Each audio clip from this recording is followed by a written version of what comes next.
Kamusta po kayong lahat mga kapareng? Ako nga po pala si Mr. Realytics, isang Gen Z mula Pasig City.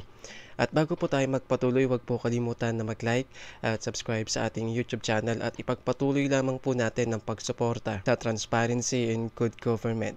Ipaglaban po natin ang karapatan natin para sa kinabukasan po natin. At bago po tayo magpatuloy, iniimbitahan ko po kayo na bisitahin ang ating mga Facebook page na Youth for Good Government and ang Facebook page din po natin na President Vico Sotto. So, meron na po tayong Facebook page kahit na hindi pa presidente ang aming mayor na si Mayor Vico Sotto. Wala lang, naisip ko lang.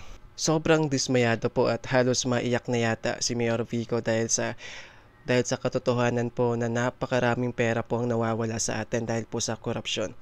Ito, sa pictures pa lamang po Ito mga kaparing, sa pictures pa lamang po, pinapakita po dito yung limpak-limpak na pera sa table po ng isang politiko lamang po ito. Kung hindi po ako, if I'm not mistaken, isang politiko lamang po ito, kwarto lamang po ito ng isang politiko, pero limpak-limpak na pera na po, grabe. Tapos ito naman po, sabi ni Mayor Vico, ito ang office table ko, ang sumasalubong sa akin pagkagaling kong Congress, napakarami, pero sa mga congressman, sa mga politiko, limpak-limpak na pera. Nakakadismaya, nakakaiyak at nakakagalit po talaga na grabe, hindi ko ma-imagine na ganun kalaking pera ang winawaldas nilang kinukuha nila. So, eto, basahin po muna natin yung sinabi ni Mayor Vico dito at may papakita po ko sa inyo na sobrang magpapaiyak sa inyo at sobrang mapapaisip na lamang po kayo na bakit may mga taong ganito. Eto, basahin po muna natin. Sabi ni Mayor Vico, my thoughts attending today's House of Representatives TRICOM here. Thank you for the invitation which was sent by Committee Chairman Terry Ridon. Nung natanggap ko ang imbitasyon, hindi ko alam kung bakit o kung ako makakatulog pa talaga ako, pero syempre pag naimbitahan doon, hanggat maaari dapat pumunta ka. Diba? Hindi gaya ng iba na hindi po pumupunta dahil meron silang pinagtataguan. Pasensya na sa mga ka-meeting ko dapat kanina. Na-postpone po muna tayo. 1 PM na ako excuse sa chairman.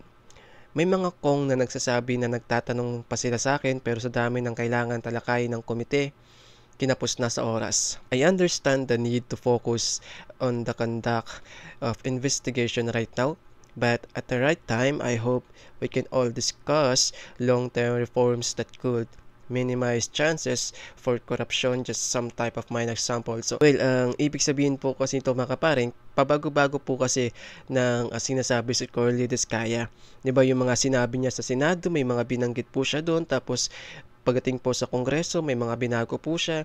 So, hindi po malinaw kung nagsasabi ba talaga siya ng totoo kasi nga po, pabago-bago po yung statement niya, paiba-iba po. Kaya hindi po malinaw. Eto po, naalala ko 2016, 2017, madalas kong nakukwento sa mga kabataan nang naririnig ko noon na nasa 20% daw ang SOP sa kapag kinumpute mo ay abot talaga sa bilyon-bilyon. Madalas noon parang di naniniwala ang mga nakakarinig. Ngayon alam na natin, nakita na natin, nagising na ang taong bayan. Widespread knowledge on the matter is the best first step in reducing corruption. Whether you are a student, retire, or anything in between will have a part to play. So keep pushing and keep demanding better. Noong 2016 po and 2017, si Mayor Vico ay konsehal pa lamang. So siya po ay nanalong konsehal, hindi po dahil sa siya ay malapit sa mayor namin dati, pero siya po ay nakipaglaban po ng patas. Siya po ay nangampanya ng patas, siya po ay talagang sinabi niya po yung kanyang mga plataforma, yung kanyang mga adhikain para sa aming lungsod. Kaya nung tumakbo siyang konsehal, kahit na hindi siya inendorso, siya po ay nanalo pa rin dahil po sa tunay at makatao niyang pangangampanya na hindi po gumagamit ng mga artista, mga microphone, mga mga kanta, mga jingle song, mga namimigay ng kung ano ng pera, namimigay ng kung ano-anong mga pagkain and so on para lamang po manalo, iboto. Hindi po. Dahil galing po mismo sa mga salita niya ni Mayor Vico habang nangangampanya po siya sa pagka-konsehal ay totoo at talagang yung mga plataforma niya, binabanggit niya, yung problema ng Pasig, binabanggit niya, Kahit na malaki yung kalaban niya, malakas yung kalaban niya, hindi po siya nagpatinag. At yun po ang dapat na tularan ng mga politiko na pwede ka pong manalo sa eleksyon kahit hindi ka gumagamit ng napakalaking pera. 'Di ba? Para ibigay sa mga tao. Hayaan po natin na ang mga tao mismo ang maghusga sa atin at pumili sa atin, no, kung sa palagay po nila ay karapat dapat po tayo. So ito mga kaparing ang maipapakita po ko sa inyo. So ito, Oh, ang bilis na agad ah. Hindi, kanina pa hiningi eh. Kano? Magkano? 121,000. 121,000! Ano? Ano ba kinain natin? Baka mali, baka kulang yan. Baka kulang eh. Teka, baka kulang. Dala kong pera. Teka lang. Oh.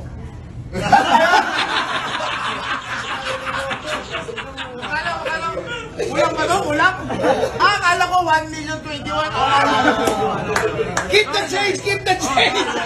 Ito na. yabang. Oh, yabang. Grabe, no? Sahod ng isang congressman sa mga 200k per month, tapos magbabayad ka sa isang kainan 121,000. Grabe, no? Okay, so ito to ay katuwaan daw, birthday daw ng papa ni Arjo Atayde. Yan, nagbayad tapos may tip pa, napakalaking tip. Magkano? Oh, bilangan mo. Bilangan ako. Nasabog. Oh, bilangan nyo nga. Oh, 200. Bilangan mo, Alvin. Magkano? Halika. Hawakan mo to. No, hindi ko na kailangan to, ha? Hindi ko na kailangan. Isa po muna.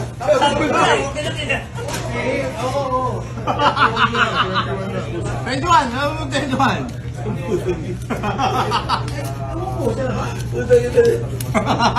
Dismiss kasi yung kaso.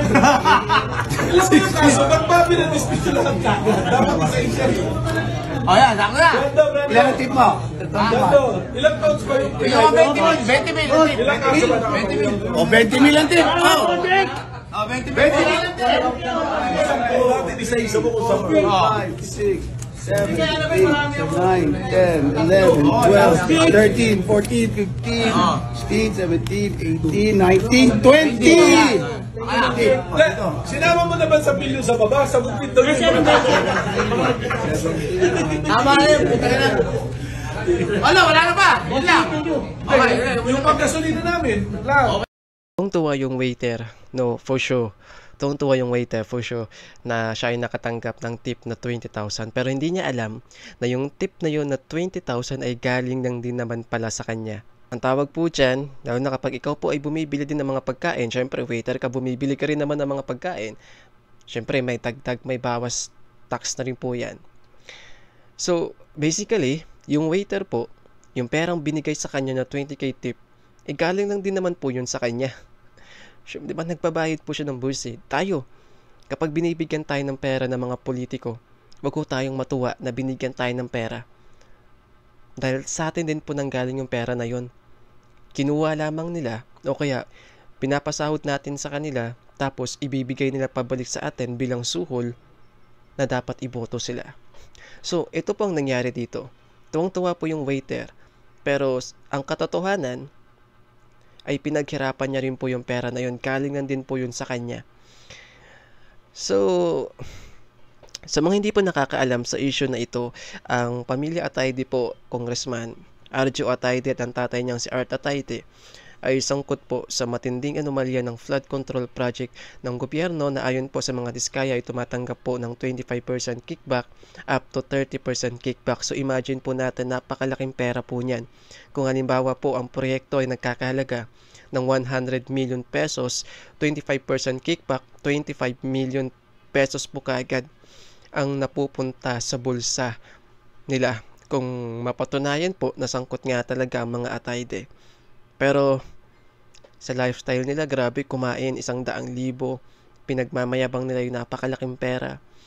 Yeah, walang masama doon sa pagbibigay nila ng tip sa waiter na 20k. Yeah, malaking tulong din po yun sa kanila. Pero ang tanong, galing ba talaga yun sa pinaghirapan nila? Grabe, 'di ba? Kung pinaghirapan mo yung pera, wala kaming pakialam, gastusin mo ng gastusin. Pero kung yan ay galing mismo sa pera ng taong bayan, aba, may pakialam kami dyan. Pinagyayabang mo yung pera mo, pero hindi naman pala galing sa'yo, kundi galing sa dugot pawis ng mga Pilipino. Yan po ang nakakalungkot na katotohanan. Kahit si Mayor Vico na lang talaga, halos maiyak na sa mga nangyayari. Biruin mo, sa isang kwarto lamang po yung pinakita kanina ni Mayor Vico. Isang kwarto lamang po iyon na naglalaman ng limpak-limpak na pera ng isang congress. Kung ako po mayaman, sabihin na po natin, kung ako po naging congressman, politiko, hindi ako gagastos ng napakalaking pera, 100,000 sa isang kainan lamang. Para ipamukha ko sa mga kababayan ko na ito ako, pinapasahod ninyo. Ito, kaya kong magbaldas ng napakalaking pera. Hindi ho ganun. 'Di ba? Kung talagang malinis po yung pera mo, galing talaga yan sa pinaghirapan mo, galing po yan sa sahod mo bilang isang politiko na galing po sa mga Pilipino, hindi mo ipagmamayabang sa kapwa mo Pilipino, sa mga taong nagbibigay ng sweldo sa iyo na eto, ganito kalaking pera kaya kong iwaldas sa isang gabi lamang. Masyadong arogante. Okay sana kung pinaghirapan mo. Yun po yung tanong, pinaghirapan mo ba yan? O galing lang din yan sa mga Pilipinong nagkakayod sa pagtatrabaho para lamang may maipang pasweldo sa iyo? Ako lang, hindi ako gagastos ng ganong kalaking halaga.